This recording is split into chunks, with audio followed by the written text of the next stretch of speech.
Bonsoir à tous, voici les titres de cette édition du lundi 27 février.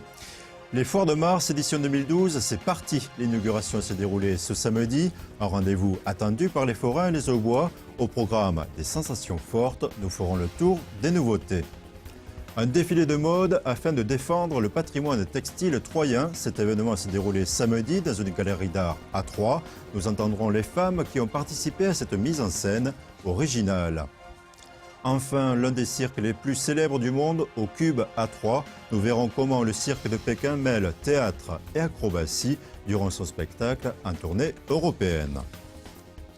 Mais commençons ce journal avec une page cinéma. Vendredi, l'Auboise Clotilde M a reçu le César du meilleur espoir féminin. L'actrice s'est démarquée dans le film Angèle et Tony. Celui-ci retrace une histoire d'amour naissante. Elle a partagé ce prix ex aequo avec Nadira Yadi. À 32 ans, la jeune femme dit garder les pieds sur terre. Quelques heures après la remise du César, elle a partagé cette victoire avec sa famille qui habite Chauchigny. Ce week-end a donc été marqué par le coup d'envoi des Foires de Mars, un rendez-vous historique et très attendu par les forains et les Aubois. Ce samedi, la foule se pressait déjà devant les nouveautés de l'édition 2012.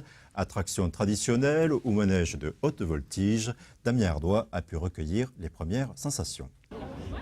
Un coup de ciseau en compagnie des reines des foires et c'est officiellement parti pour les Foires de Mars 2012. Dès samedi après-midi, les allées de l'esplanade de l'Estrin ont accueilli de nombreux Aubois pour leur rendez-vous traditionnel avec la fête foraine. La Foire de Mars, c'est la foire des Troyens et des gens des environs.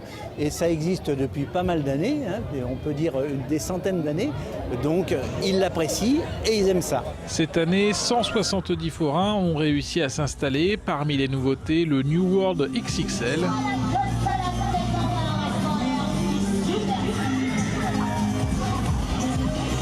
Ou encore l'Oxygène, le manège qui vous fait voltiger à 60 mètres de haut, la tête à l'envers, a pris place pour la première fois à Troyes.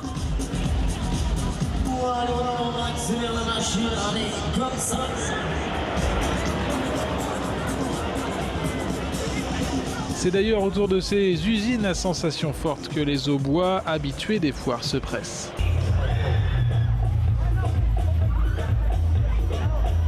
C'était long et ça fait des émotions.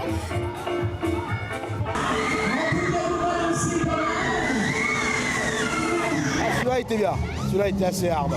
Donc ça va, et puis on peut faire d'autres manèges. Mais bon, on va voir après la sensation sur certains manèges.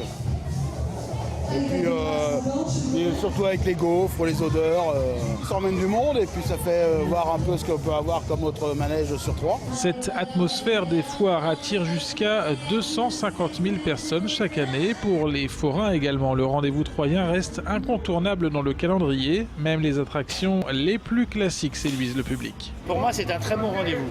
Le public troyen est toujours fidèle et ça fait pas très longtemps, ça fait entre 15 et 18 ans que je viens ici, sur la même place.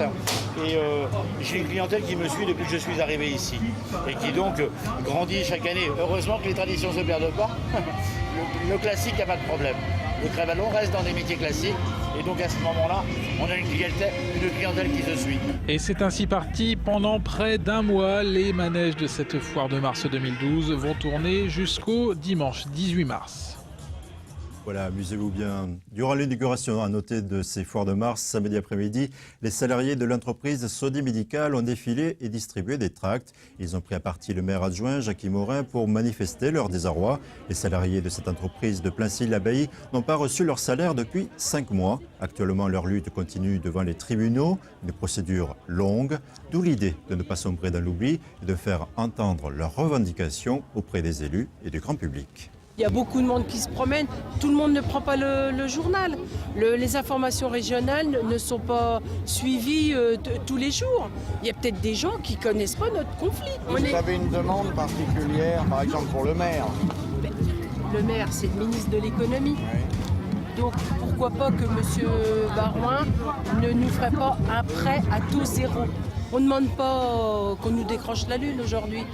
Simplement de maintenir la tête hors de l'eau pendant 4 mois. Parce que 23 mai, cour d'appel de Reims, qui dit délibéré, après l'instant, le jugement, il faut le retraduire en allemand.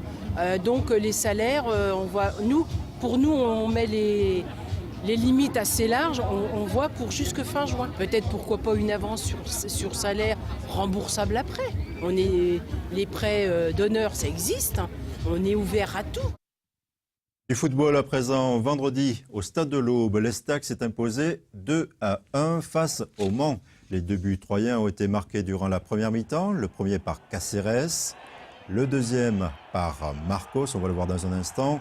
Le Mans est ensuite revenu au score durant la seconde mi-temps grâce au but de Silla. L'Estac, qui a pour objectif le maintien en Ligue 2, va peut-être revoir ses ambitions à la hausse avec cette 4e position au classement.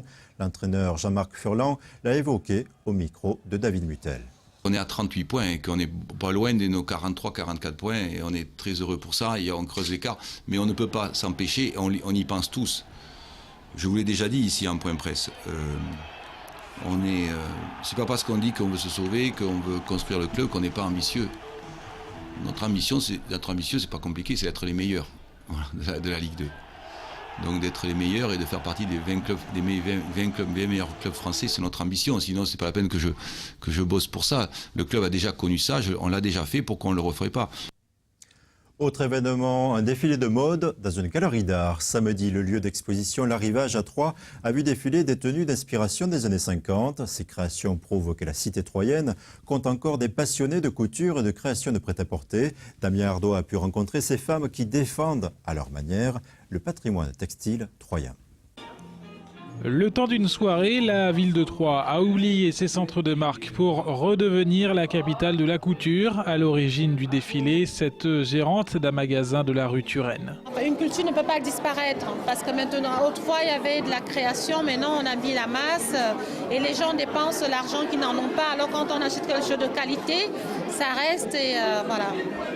Donc c'est des pièces qui ont l'âme. L'âme textile de Troyes est disparate. Donc je souhaite que si plus tard la mairie et les élus peuvent soutenir le salon de la mode troyenne, pourquoi pas. En attendant un éventuel salon de la mode dans l'avenir, Louise a réuni quelques collaboratrices et collègues créatrices pour proposer une quarantaine de modèles inspirés des années passées. Et comme le défilé avait tout d'un grand, 2 mannequins professionnels, dont Catherine Enigma, habituée des défilés parisiens de haute couture, ont répondu présentes à l'invitation de la couturière troyenne.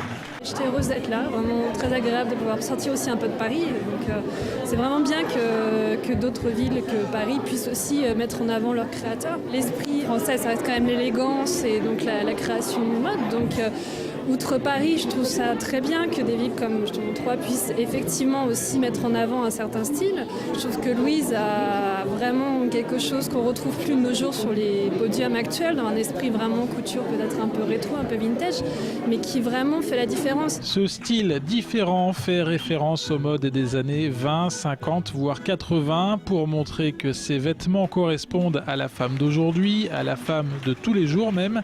La créatrice a aussi fait appel à ses clientes pour défiler. Pour beaucoup, c'était une première assez intimidante. Un petit peu quand même, mais bon, je l'ai fait parce que Louise me l'avait demandé et puis ça me faisait quand même plaisir de porter de si jolis vêtements ce soir. J'aime beaucoup les vêtements vintage, je trouve que c'est très très joli. Ce sont des pièces qui sont encore d'actualité. On se rend compte que la mode, c'est quelque chose qui revient éternellement. Et puis, il y a des très belles pièces chez Louise qu'on peut porter avec des choses très modernes. Cette alliance du classique et de la modernité a séduit le public venu nombreux à l'arrivage. Les magasins d'usine n'ont qu'à bien se tenir. La création a encore son mot à dire à Troyes. Voilà, c'est dit. Un autre beau spectacle venu d'ailleurs, ce sont les Étoiles du Cirque de Pékin qui étaient en représentation samedi soir au Cube à Troyes à l'occasion de leur tournée européenne. 2000 spectateurs ont pu assister à ce show qui mêle théâtre et cirque. Samedi après-midi, Damien Ardo a pu assister aux répétitions. Il nous dévoile le fil conducteur de ce grand spectacle venu de Chine. Dans leur tournée européenne, les Étoiles du Cirque de Pékin ont fait une halte à Troyes pour une représentation unique. Sur scène, l'histoire de Mulan, cette jeune chinoise qui s'est battue contre les Huns et pour sauver l'empereur.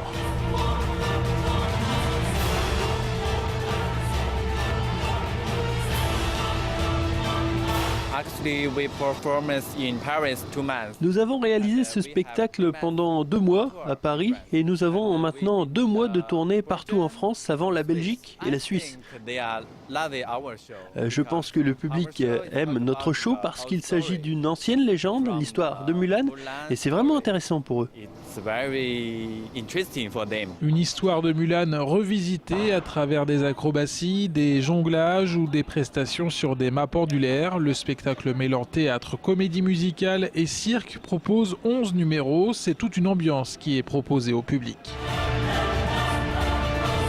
Tout le monde trouve ça super. Les costumes, c'est vraiment un plus. Ils ont vraiment fait un gros effort sur les costumes. Et tous les numéros sont très jolis visuellement. Et c'est aussi des grosses performances au niveau acrobatique.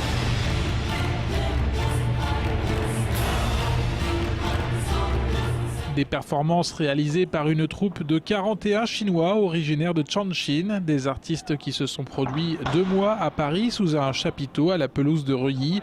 Durant la tournée, le show s'effectue dans des zéniths ou des salles de spectacle comme le Cube.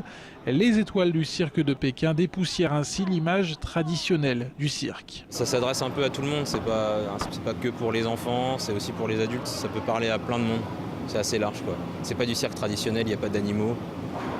Et c'est un cirque, c'est moderne. Après leur prestation à 3, les artistes chinois poursuivent leur tournée en France et en Europe jusqu'au début du mois d'avril.